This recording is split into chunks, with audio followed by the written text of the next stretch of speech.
तेरा मेरा रक्षा बंधन।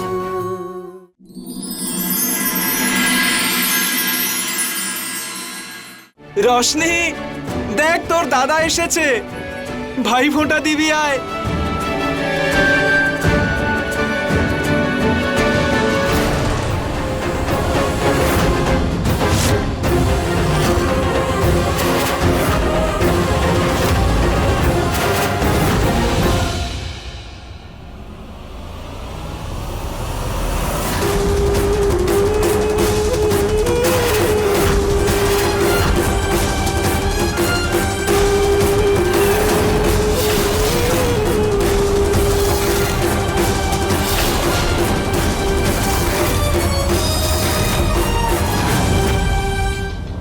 কত বছর পর আমার ছেলেটাকে দেখতে পেলাম।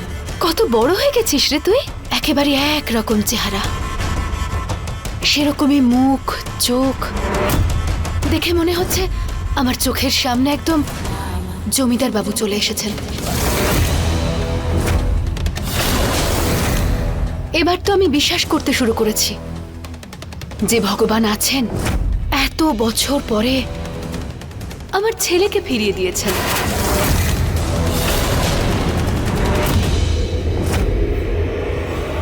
রোশনি কোথাও চলে যাচ্ছে নাকি? আজ তুই এত বছর পরে আমার বাড়িতে এসেছিস। তোর পছন্দ মতো সব রকম রান্না করব আমি, যা তোর খেতে ভালো লাগে। কি সৌভাগ্যবতী বলতো আমি। আজ এই দীপাবলির দিন আমার গোটা পরিবারটা এক ছাদের তলায়। শিবরাজ, চিনতে পারলে আমাকে? মুং সিং। আরে তোমার বাড়িতে কাজ করতাম। পঞ্চায়েত বাবু চলে যাওয়ার পরে তো আমি বেচারি চাঁদনিকে সামনে। আমি আমার বোনকে নিয়ে যেতে এসেছি।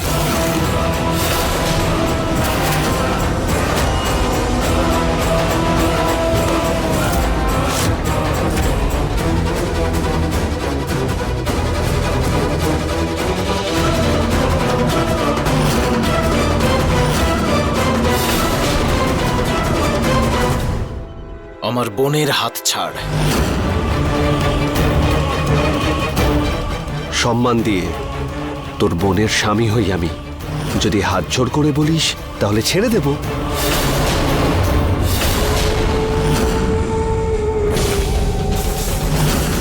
সম্মান পাওয়ার জন্য নিজেকে সম্মানের যোগ্য করতে হয়।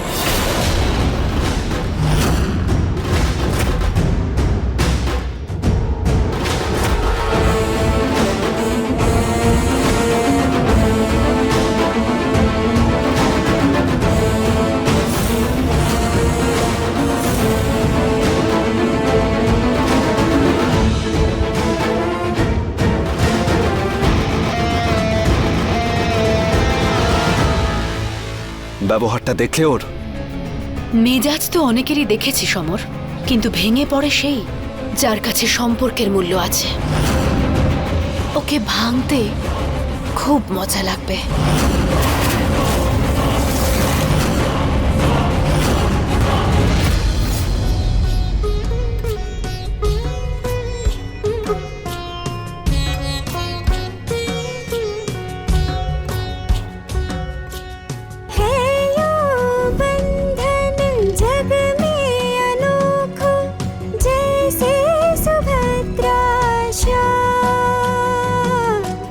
जैसे सुभद्रा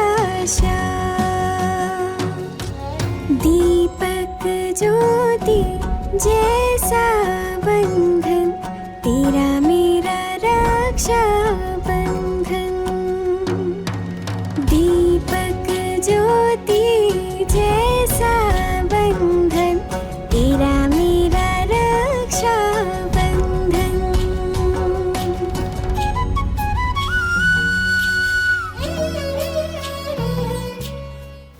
দাদা, এটা কি করছো তুমি? পাপ হবে আমার। বড় হও তুমি আমার থেকে। বস, বড় তো তুই হয়েছিস রে। তোর দাদার খুশির জন্য এত বড় একটা কাজ করেছিস, কিন্তু আমি বুঝতে পারিনি। আমাকে ক্ষমা করে দে বোন। খুব বড় পাপ করে ফেলেছি আমি। না না দাদা, কোনো ভুল করনি তুমি।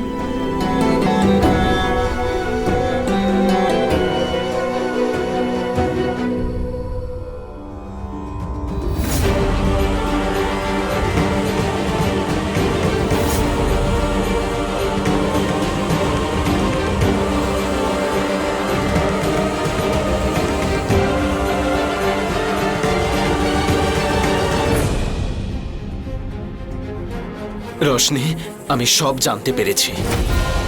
এখন আর তোকে এই সম্পর্কে থাকার কোনো প্রয়োজন নেই। সম্পর্কটা ভেঙে দে, আমার সাথে বাড়িতে চল তুই। না দাদা, মানছি এই বিয়েটা আমার ইচ্ছের বিরুদ্ধে হয়েছে, তাই এই সম্পর্কটা আমি মেনে নিতে পারছিলাম না।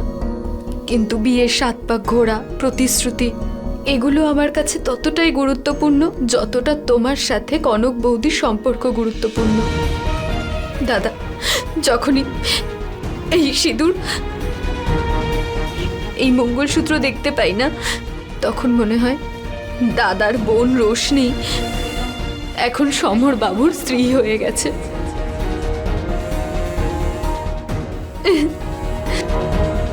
না রোশনি, না। দেখ, মনে হচ্ছে আমার সেই ছোট্ট বোনটা যেন বড় হয়ে গেছে। এই রোশনি, এইসব কঠিন কঠিন শব্দ, বড় বড় কথা আমার ছোট্ট বোনের জন্য নয়। আর এইসবে তো আমার বোনটা হারিয়ে যাবে, আর আমি চাই না যে আমার বোনটা হারিয়ে যাক। তুই আমার সাথে থাক, আমার সেই ছোট্ট বোনটা হয়ে আমি সব দেখে নেব। তুই তো জানতিস আমার স্বপ্ন ছিল যে আমি তোর বিয়ে এমন একটা বাড়িতে দেব যেখানে তুই সব সময় সুখে থাকবি। তাহলে আজ আমি তোকে চাঁদনির মতো এই ভয়ঙ্কর মহিলার কাছে কি করে ছেড়ে যাব? এটা কি বলছো তুমি? বুঝলাম না তো। না, আমি এটা বলতে চাইছি যে তোর মনে নেই ছোটবেলা চাঁদনি মা তোকে কত কষ্ট দিত? এখনো তো সে এরকমই, তাই না? তাহলে এই অবস্থায় তোকে ওর কাছে ছেড়ে কিভাবে যাব বল? না না দাদা, তুমি চিন্তা করো না। আমি যবে থেকে এখানে এসেছি না, চাঁদনি মা আমাকে একটুও বিরক্ত করেনি, বরং উনি আমাকে ভালোই বাসেন। আর ছোটবেলায় কেই বা এত বোঝে কে ঠিক কে ভুল?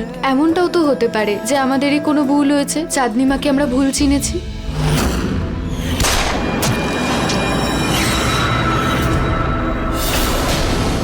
কত সহজ সরল রে তুই রোশনি।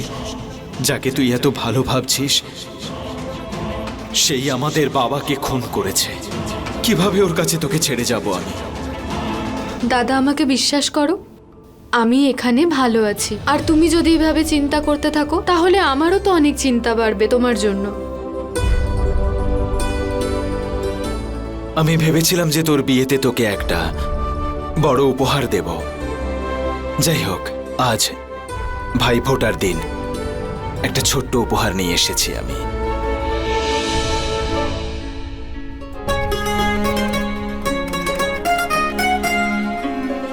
তোকে দারুণ মানাবে। নে, চল, আসছে।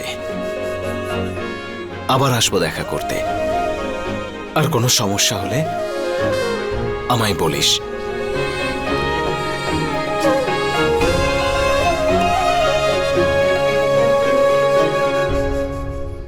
সুখী হ।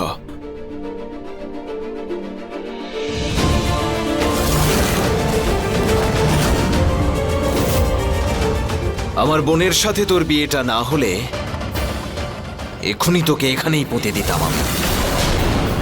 আমার বোনের সাথে খারাপ কিছু করার আগে একটা কথা মনে রাখবি, আমি সেরকম দাদা নই যাদের বোনের সাথে অত্যাচার হওয়ার পরেও চুপ করে বসে থাকে।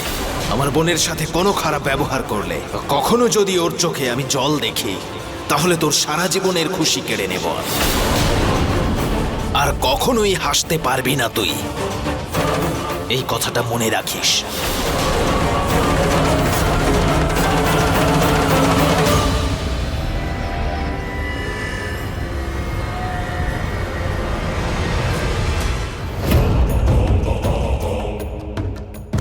রোশনি, আমি তোমাকে কষ্ট দিয়েছি, চিৎকার করেছি, মেরেছি, বকেছি? না তো। কি ভুল করেছি আমি তোমার সঙ্গে যে তুমি তোমার দাদার কাছে আমার নামে বদনাম করেছো? অভিযোগ আমি করলামই বা কোথায়? অভিযোগ যদি করতামই না, তাহলে এই যে তেজ দেখাচ্ছেন না, এটা দেখানোর মতন পরিস্থিতিতেই থাকতেন না।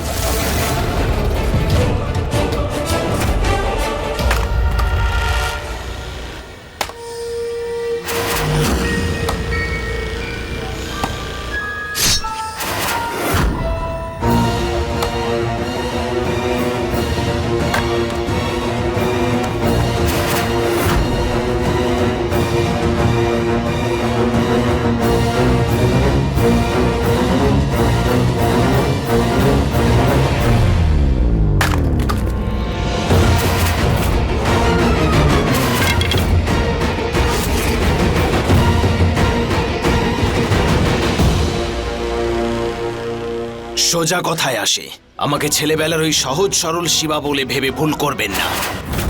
আমার খুব ভালো করেই মনে আছে যে আমার বাবার মৃত্যু কিভাবে হয়েছিল, আর ফুলি মায়ের সাথে যা ঘটেছিল তার পেছনে কার হাত ছিল। তাই এই যে চক্রব্যূহ তৈরির চেষ্টা করছেন সেসব ফালতু। আর আমার বোনকে এর মাঝে নিয়ে এসে তোমাদের সমস্যাটা আরো বাড়িয়ে ফেলেছো তোমরা, বুঝতে পারছো তো? ভালো কথা, আমাদের দুজনের সামনেই সবকিছু কাঁচের মতো পরিষ্কার। কিন্তু আমি একটা কথা বলতে চাই, চাঁদনির না জেতাটা অভ্যেস হয়ে গেছে। আজ আমি তোকে সোজাসুজি চ্যালেঞ্জ জানাচ্ছি যে আমি তোর বোনকে অস্ত্র বানিয়ে তোর চোখের সামনে আমি তোর বিরুদ্ধেই ব্যবহার করব। আর তুই তোর বাপের মতোই আমার সামনে টিকতেই পারবি না।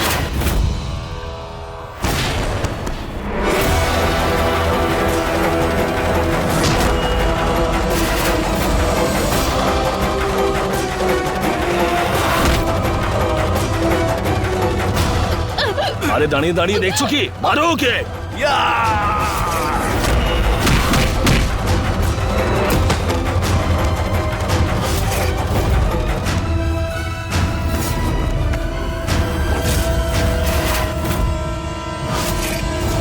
তোমাদের দুজনের চোখে যে ভয় দেখতে পাচ্ছি, ভালো লাগছে সেটা আমার। আমার বোনকে সামনে রেখে কিছু লাভ করতে পারবে না তোমরা। ফিরে আসবো, খুব তাড়াতাড়ি ফিরে আসবো, আর ওই লড়াই শেষ করব যে লড়াই সেদিন তোমরা শুরু করেছিলে। কিন্তু তার আগে এক এক করে প্রত্যেকের হিসেব আমি নেব। আর হ্যাঁ, তুমি জেতার কথা বলেছিলে না, তোমাকে হেরে যাওয়া শেখাবো আমি। সময় এসে গেছে তোমার, প্রস্তুত হও চাঁদনি।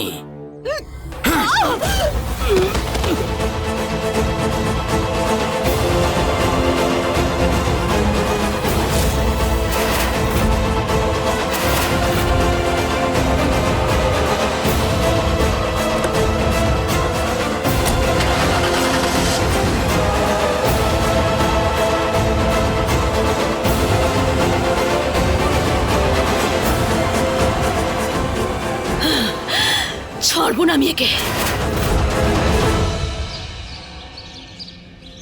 শিবা, কোথায় গেছিলি তুই?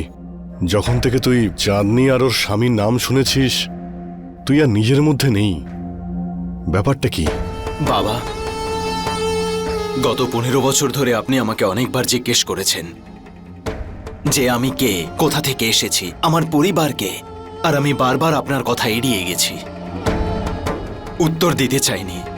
কিন্তু আজ বাধ্য হচ্ছি আপনাকে এই সমস্ত প্রশ্নের উত্তর দিতে। তুই ঘুরিয়ে ফিরিয়ে কেন কথা বলছিস শিবা? পরিষ্কার করে বল, ব্যাপারটা কি? সমস্ত উত্তর দেব আমি, কিন্তু 2 মিনিট সময় দিন আমায়। বড় মেম সাহেব, বৃন্দামাসী, কনক দেবী। আরে আরে কি হয়েছেটা কি শিবা? মাথায় কি আকাশ ভেঙে পড়েছে নাকি? আরে মানছি আমাদের বাড়ির মেয়ের সাথে তোমার বিয়ে হয়েছে, তাই বলে তুমি আমাদের এইভাবে ডাকবে? বাবা, আজ আমি আপনাদেরকে সেই সত্যি বলতে যাচ্ছি যা আমি গত 15 বছর ধরে কাউকে বলিনি। আমার আসল নাম শিবরাজ উমেদ প্রতাপ সিং।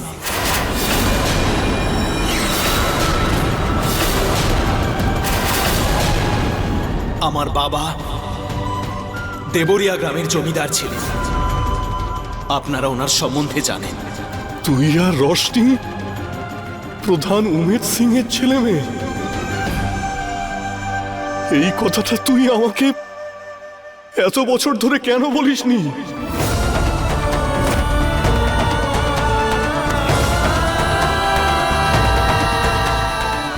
আমি তো অনেক বড় পাপ করে ফেলেছি রে শিবা। তুই আর রশনি অনেক কিছু সহ্য করেছিস এই বাড়িতে। তোদের কপালে তো এত কষ্ট লেখা থাকার কথা নয় শিবা। তুই আমাকে পাপের ভাগীদার করে দিয়েছিস রে। না বাবা, একেবারেই না বাবা। আপনি আমাদেরকে সাহায্য করেছে। আপনার এই হাত আমাদের দুজনকে আশ্রয় দিয়েছে, নইলে আমাদের সৎমা চাঁদনি আমাদেরকে শেষ করে দিত। সেই চাঁদনি যে সমর বাবুর পিসি, আর আজ রশনির শাশুড়ি।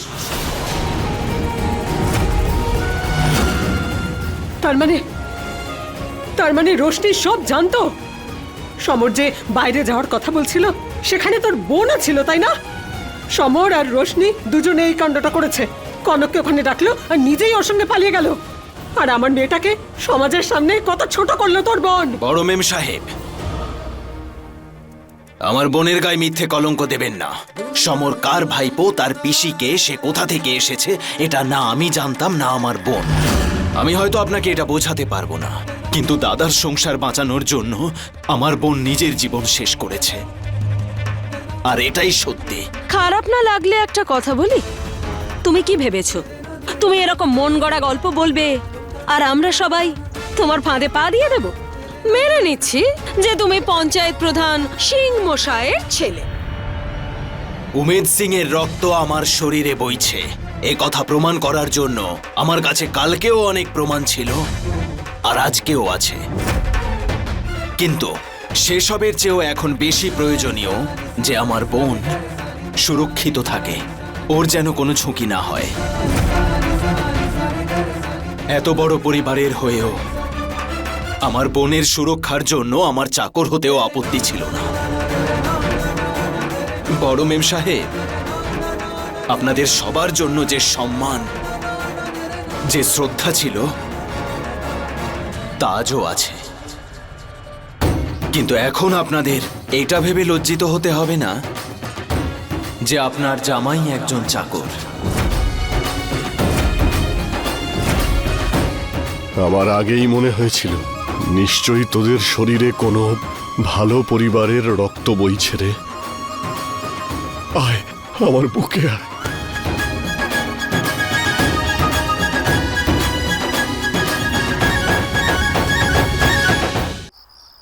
এসো রোশনি, তোমার রান্নাঘরেই তোমাকে স্বাগত জানাই। আজ বিয়ের পর তুমি প্রথম রান্না করবে, ঠিক আছে? আমি তোমাকে একটু সাহায্য করে দিই। আসলে কি বলতো, বাড়ির সমস্ত কাজের লোকেরা কাজ ছেড়ে চলে গেছে। এরকম কেন? যেমন সব ছোট লোক তেমনই সব ছোট মন। বলতে শুরু করলো সমরদা একটা কাজের লোককে বিয়ে করে এনেছে, এবার আমরা একটা কাজের লোকের কাজের লোক হতে পারবো না। তুমি না রোশনি, এসব বাজে কথায় কান দিয়ে নিজের মনটা খারাপ করো না। আমি তো তোমার সত্যিটা জানি, তাই না? আমার রোশনি আমার সৎ মেয়ে, আর এখন বিয়ে করে তো তুমি তোমার নিজের বাড়িতেই এসেছো, তাই না? আমি তো শুধু এটা ভাবছি যে এই রান্নাঘরের কাজ ছাড়াও এত বড় বাড়ির সব কাজ কে করবে। আপনি চিন্তা করবেন না, আমি সব সামলে নেব। আপনি গিয়ে বিশ্রাম করুন। ওরে আমার সোনা।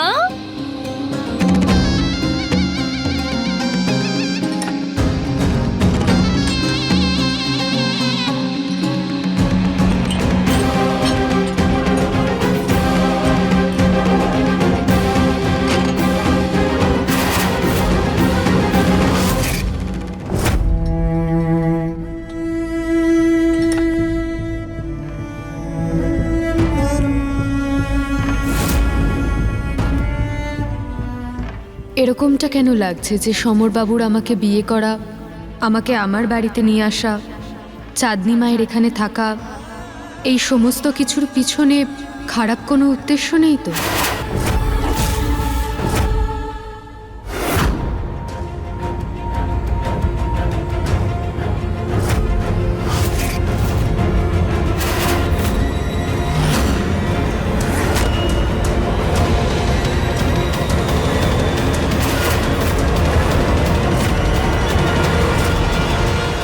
রোশনি রুটি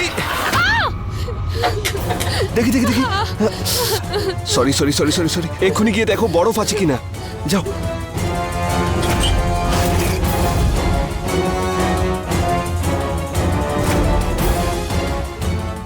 এদিকে এসো এদিকে এসো আই সরি রোশনি আসলে ওই রুটিগুলো পুড়ে যাচ্ছিল তাই ভাবলাম তোমাকে একটু সাহায্য করে দিই আর ভুল করে এটা হয়ে গেছে কষ্ট হচ্ছে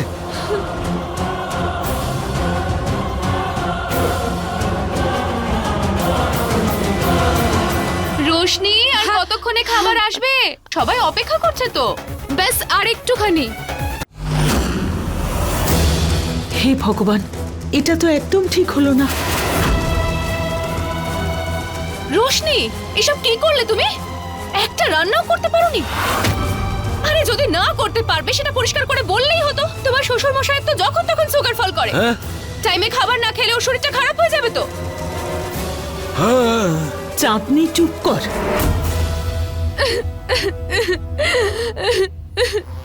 কোনো ব্যাপার নয়, কোনো ব্যাপার নয় শোনা।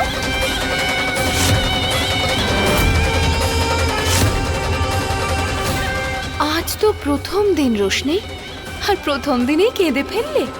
এবার দেখতে থাকো তোমাকে কতটা দুর্বল করে দিই আমি, যাতে তুমি আর তোমার দাদা আমার সামনে মাথা তুলে কথা বলার সাহস না পাও।